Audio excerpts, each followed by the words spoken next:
For the past 6 episodes we have been using this wood farm to get all of our wood we need. But to call this thing even a farm is kinda stupid. It's full on manual work and we are so tired of it. So today we are fixing it for good by making one of the most powerful wood farms in Minecraft.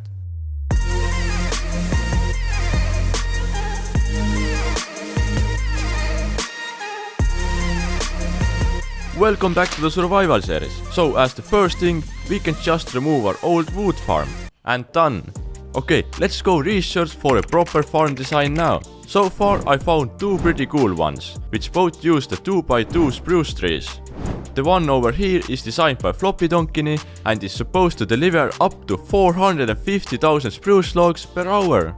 Which is pretty crazy, but it's not all great. There are some pretty big downsides with this farm that I am gonna tell you right after our sponsor, Buff.game. Buff is an app that rewards people for just playing games, and we probably all do that already. Keep the Buff app open while playing your favorite games and you can collect points. The points can then be redeemed into many rewards like gift cards, game keys and even gaming hardware.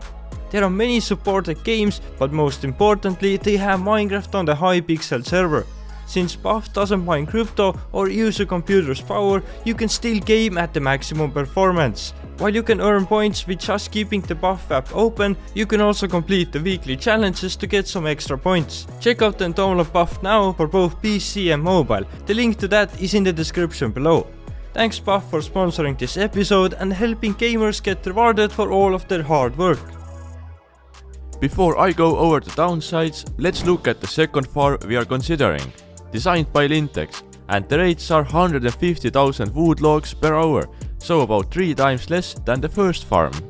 We tested both of these farms for many hours, looked how difficult it is to build them, how reliable they are, and came to a pretty clear conclusion. We are going for the 150,000 logs per hour design. The design by Floppy Donkey is not just crazy, but also crazy complicated.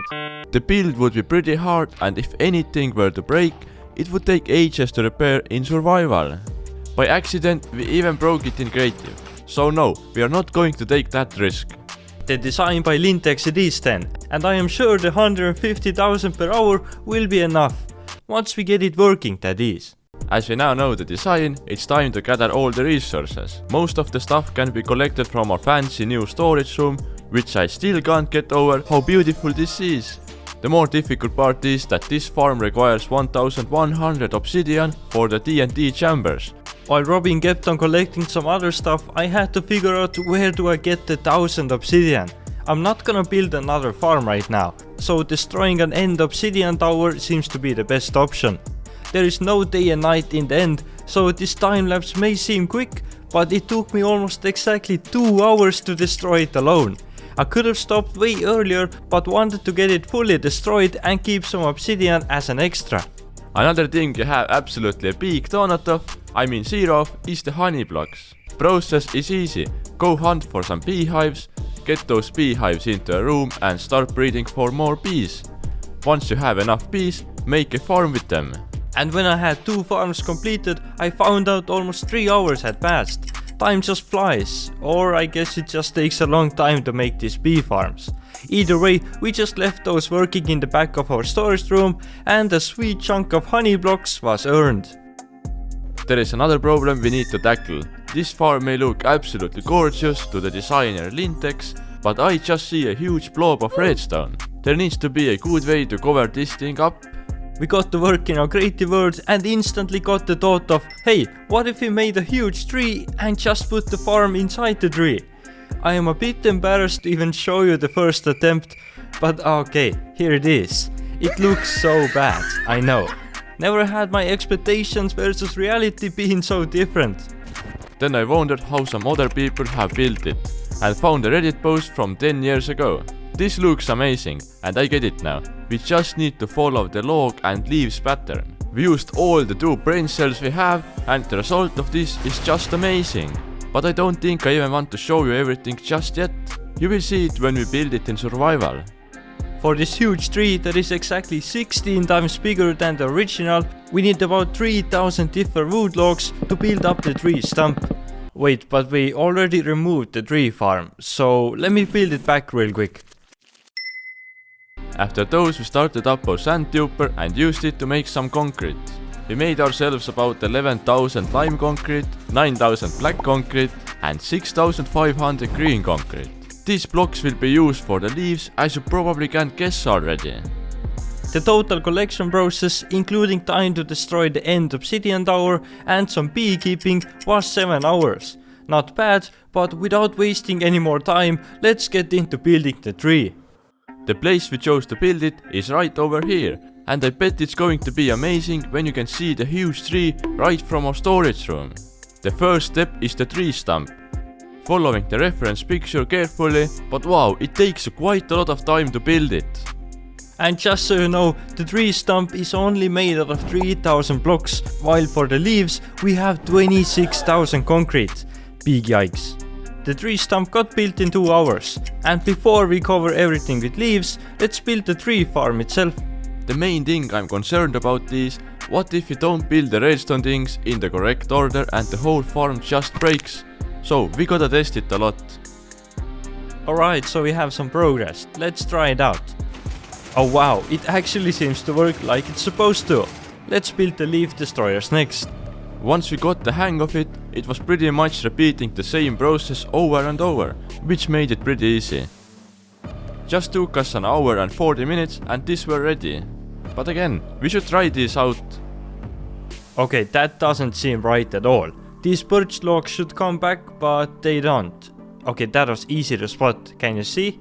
Robin, I think you forgot to keep on adding observers here. There are a couple and then they just stop. Easy fix and now it works. I'm surprised it didn't break completely because of that. The final thing for the tree farm are the TNT chambers where the wood logs get destroyed at. Building these was probably the easiest part of the whole farm.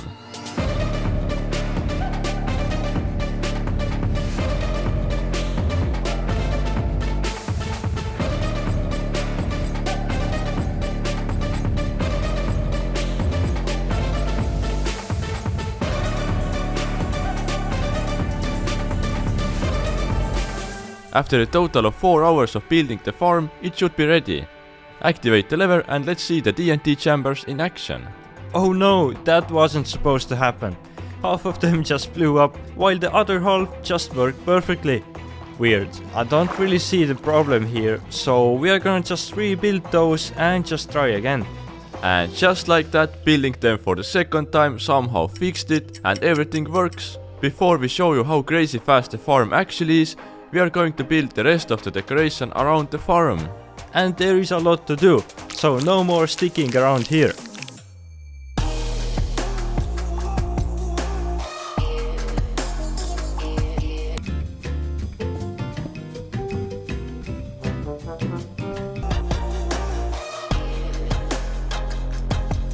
This bottom part here took us an hour and a half to complete. That is a bit longer than I thought it would take. The leaves pattern isn't the easiest thing to follow, or at least we don't have big enough brains to remember this whole pattern. But building it together does help a lot.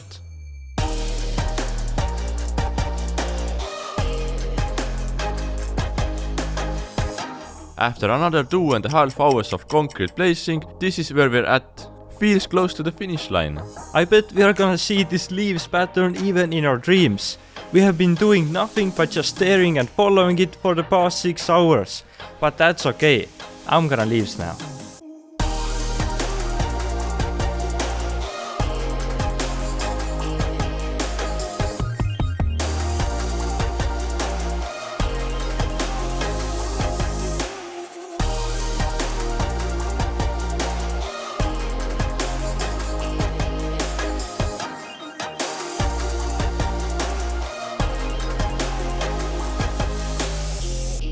After countless hours of work, the decoration was done. Actually, it was just 7 hours and 15 minutes. Is it much? Well, maybe a little bit. But not only took that long, it looks horrible right now. Have a look at the shadow here. We gotta fix this before I can show you the crazy wood farm inside the tree. Adding in a pattern of glowstone to the actual tree stump and hiding some glowstone in the ground fixes it all. Alright, it now looks amazing. This huge looking tree with its little helpers all around it, and as expected, and I can even see it clearly from the storage room. But the main part now, the tree farm. We added a lot of bone meal into it and also made a collection system at the end to put the logs into shulker boxes. So let's try it out. To start it, just flick this lever and grab some spruce tree saplings.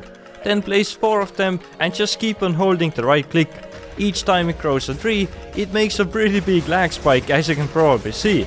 But none of this matters, since have a look at how fast this thing is. The amount of trees it grows and destroys is just crazy. It produces 150,000 spruce logs every single hour, or a shulker box full of logs in 41 seconds. This is just mind-blowing to think of. This project took a total of 2 hours of planning, 7 hours of collecting blocks, 4.5 hours to build the tree farm, and 9 hours to build the huge tree decoration around it. So a total of 81,000 seconds, or this is 22.5 hours for anyone wondering. The Word download to this is down below, and see you in the next episode. Bye!